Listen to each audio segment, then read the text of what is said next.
What's up, everybody? It's your girl Sakina, and I'm here today with a review for Real Housewives of Beverly Hills. I do keep up with the show. What made me want to review the show is the fact that they have Fancy from Jamie Foxx show, Garcelle. Can't remember her last name.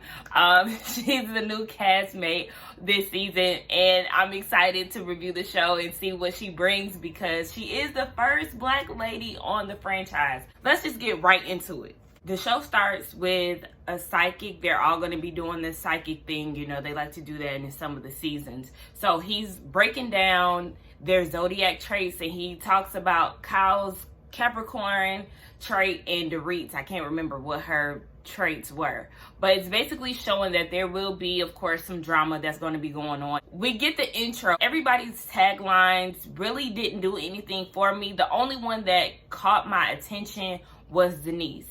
She mentioned her life isn't a fairy tale, but she always has her happy ending, which I like because, you know, last year they had the big thing with her husband getting a happy ending after a massage. So I really like that one. The other ones really fell flat for me. We learned that Kyle is having a fashion show in New York, so they're all going to New York for Fashion Week, and this is her first clothing line. Now, Kyle was showing the fashions, and for me, the whole zebra pink kimono or whatever it was, I was not feeling that. No, man. All the ladies are walking in her fashion show. We already know how Teddy walks, so I'm not really sure how she's gonna do, but we'll see about that. So all the ladies arrive to New York, and Erica Jane is performing at the Barclays, and of course that's amazing. She's still saying yes to any booking, so baby is booked and busy. She looked really amazing. That black corset thing, she really looks snatched. It kind of reminded me of Michael Jackson, his Super Bowl outfit, the king. It's the day before Kyle's fashion show, and she's calling Dorit, asking her for some advice. She really wants Dorit to come and help her look at the garments. So Dorit is asking questions like, you know, how is everybody styled? Is everybody, you know, gonna be looking in unison? She's asking the important questions, and Kyle does not know the answer. She has done nothing, okay? So they go to a place where the garments are, and Kyle has a business partner. Her name is Shahida. I'm sorry, I don't know how to pronounce it. But basically her business partner already has a clothing line, and her and Kyle just collaborated. It seems like Shahida is doing all the work, and Kyle is like, I don't know if you would call it overseeing, but she's just putting her name on it if you ask me. On the way there, Dorit actually addresses her Beverly Beach lawsuit with her business partner. They actually settled out. So that's a big relief for her. We learned that Kyle hasn't seen any of the fashions beforehand, and that's very alarming. Like I said, she's just putting her name on it, because how is it the day before and you mean to tell me that you have not seen any of the garments? No, ma'am, that's not the way that you do it. You have to be hands-on. If you're going to put your name on something, especially clothing, you would want to think that you would do more than just look on Pinterest and be like, oh yeah, I like this pattern. Let me just go ahead and send this to her and just have her put it together. It would be a legit collaboration, not just you looking at a damn animal print and like, oh yeah, I feel like that should go on a piece of clothing. Let me just text Shahida and let her know that I want that on a robe or a kimono, whatever. Child, I wouldn't buy her garments. Sorry, Kyle, I like you, but no.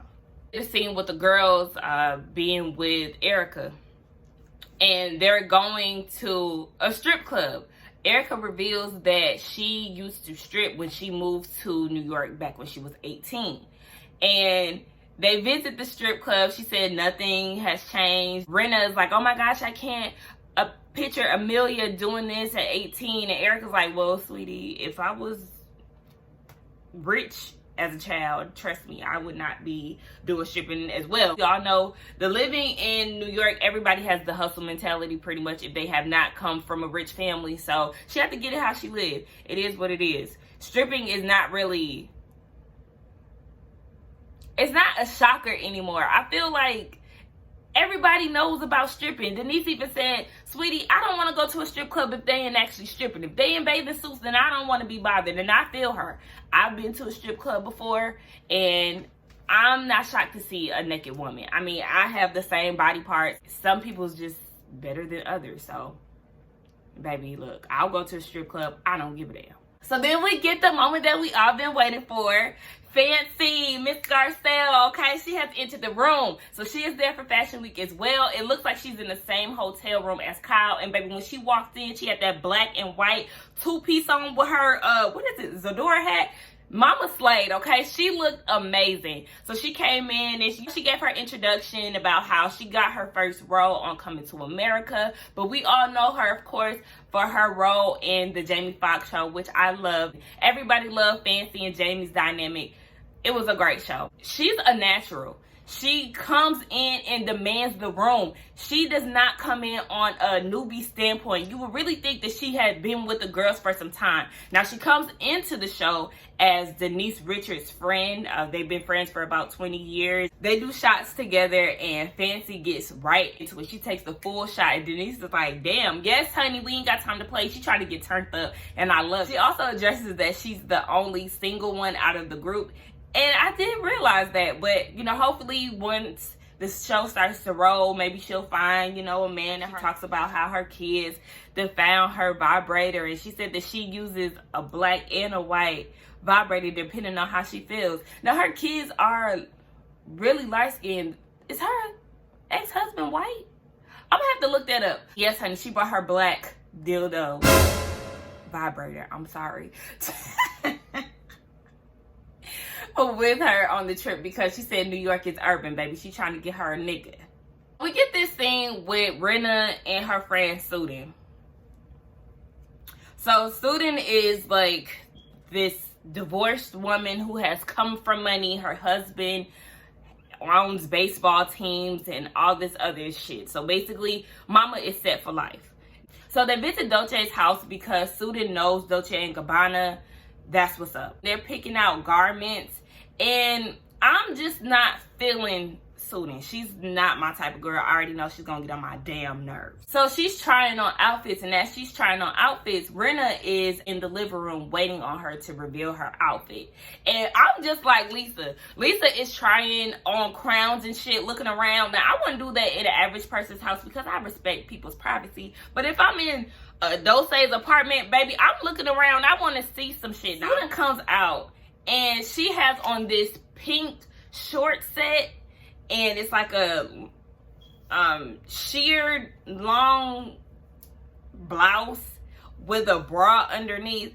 Baby, if you ask me, she looked a damn mess. And Rinna knew she looked a mess too, because in her confessional, she said it doesn't matter how ridiculous you look. Yeah, you look a goddamn mess.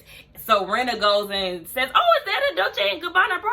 Yeah, that's when you deflect because you know your friend look a damn mess. She's sitting here lying to her. Don't hype her up. Like, how do you put on airs and you can't even sell the garment? Like, you think you this hot shit and her fashion just fall flat. Just because it's Dolce and Gabbana does not mean you look good in it. The girls that are with Erica, they go and have drinks and eat.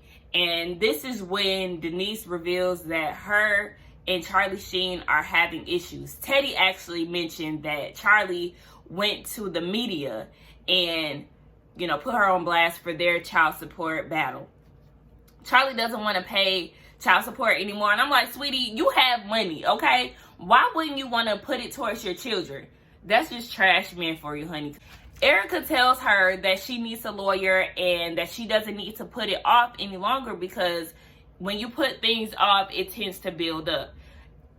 Denise doesn't want to show up to the court date, and Erica calls her husband to get some legal advice. Her husband says that she needs to show up, but she said that she's not. It was kind of off-putting when Erica was like, you need to go up to your room and do it now. Erica, girl, pipe down. I understand you right. She needs to jump on it, but let her enjoy her vacation in New York, and, you know, she can worry about that when she get back home. It's not that urgent. So it's the night before Kyle's fashion show, and she decides to have a dinner with her friends and family. She has on a black and silver jumpsuit.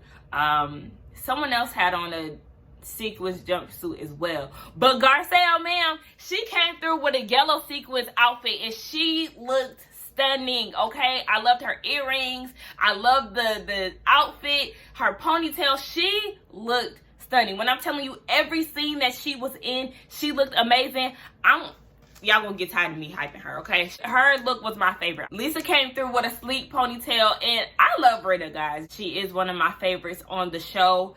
I like her flipped hair, even though it is really dated and we get tired of seeing that shit. Nobody can rock it other than Miss Mary J. Blige. Nobody can rock that flip look better than them. It's her signature look. And this is the part where we get Sutton irking my damn nerve. She gets introduced to the group, and here she goes on her judgmental shit. So she tries to say that Erica's dress was too short. Okay, it's too short for your preference, whatever. But she mentions that everybody was dressed to the disco and her outfit was more appropriate.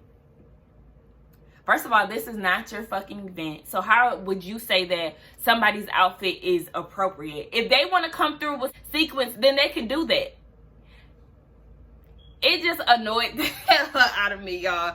And then she goes and says Dorit's outfit was cute. She liked the sleeves and whatnot. So she's like, oh, it's Fenty. And Sutton's like, Fendi? No, Fenty, Brianna. And then Sutton goes and says in her confessional that I don't care if a celeb has a collab with Tom Ford. It wouldn't bother me. I'm not impressed. No, bitch, you trying to shit on Rihanna, and I don't appreciate that. Her outfit was cute, like you said. In the moment that she said that it was from Rihanna, then you tried to make it seem like it was nothing. No, bitch, you're a hater, and I'm not featuring you. And then she goes around the table and was like, oh, I'm looking for place cards. I'm looking for place cards. And Erica is like, girl, we don't have no damn place cards. Just find a damn seat. Like, it's not a formal event. Girl, just chill, bro. Get rid of her ass already on episode 1. It's the day of the fashion show, and Kyle is on the way with her daughter, and she gets a phone call from someone on her team saying that Tracy, the show producer, the lady with the pink hair, does not want to come in contact with Kyle. She is over Kyle's shit. And if y'all noticed, when Kyle was leaving the day she went to go view the clothes, when she was leaving, Tracy made a comment saying that she really couldn't deal with it, or she was annoyed, something along those lines. Remember, Kyle is related to Nikki and Paris Hilton, so they show up to her fashion show, and she's very excited that they show, and mentions that they're fashion icons. Do y'all think they're fashion icons? Because honestly, to me, I would say that Paris Hilton is, you know, iconic in a sense, but a fashion icon, I wouldn't say all of that. Maybe in the white community, but I don't know. In the black community, child, nobody was trying to dress like her growing up. I'm sorry. Or in her, you know, peak. What y'all think? Would y'all label the Hiltons fashion icons? I don't know. The show starts, and something stuck out to me during the show. Kyle's daughter, Sophia, ma'am, that walk was stiff as hell. You look uninterested. She could have been left out of the show. Kyle, I know that you want to include your daughters in what you're doing, but I would really say that daughters that are interested and more confident in walking be in the show, because when you see Sophia's walk, who want to sell the garment? Teddy is another one who should have sat her ass down in the stands and clapped, because baby, the editing when Teddy got on the stage was hilarious. She was in her head trying not to give off that walk that Kyle did when they were in France. And she's pregnant, y'all. I was so nervous. The way that she was walking, I was so nervous that she was going to fall. She should have just sat there with Garcelle and Sutton. That would have suited her best. Okay. So Sutton, speaking of her and Garcelle are in the crowd and they see some pieces that they like, and Sutton gives off this very annoying, unfriendly ass vibe. They were doing a friendly banter about getting this garment that they like, and she is like, oh, I'm not fighting over clothes. It's like, bitch, it's a fucking joke. She was just getting on my damn nerves, but as I said 1,000 times already. So Rinna comes out, and she was the last one to finish the show. And baby slayed, okay? I loved her confidence. The bodysuit that she was wearing with the kimono, it was giving real beach vibes. I really loved it, and she ended the show with a bang. Kyle is on a high because her fashion show went off without a hitch, with no problems. And then her confessional, she's saying it was all good just a week ago. Everybody was happy, and then later on, soon after, it was some shit. So Bravo does this editing where they were saying that back in December, Denise stopped filming with the group. It's alleged that Denise had a month's passionate affair with Brandy Glanville, and I'm like, ew. Out of all people, her? I can't stand Brandy. I'm sorry. I guess she made good for TV, but she was very annoying as hell to me in the previous seasons. And it's like, out of all women, she's not attractive to me. There's nothing appealing about Brandy that will make me want to sleep with her. Well, baby, I'm not attracted to women anyway. But out of all women, you would sleep with her? Okay, there has to be some truth to it, because Denise is so upset in the scenes that they're showing. She's aggressive. She wants to leave. She doesn't want to talk about it. She's telling her husband, don't talk, we're on camera. And when people say stuff like that, to me, that feels like you are hiding something. If you're saying, oh, we're on camera, don't speak. So that's the end of my review, guys. I really did enjoy the episode. I am excited to see what the season brings. I am looking forward to knowing the juice and the tea on Miss Denise and her passionate lesbian love affair. But stay tuned. Thank you for coming back. Don't forget to like, comment, and subscribe. And I will see you guys for the next one. Bye.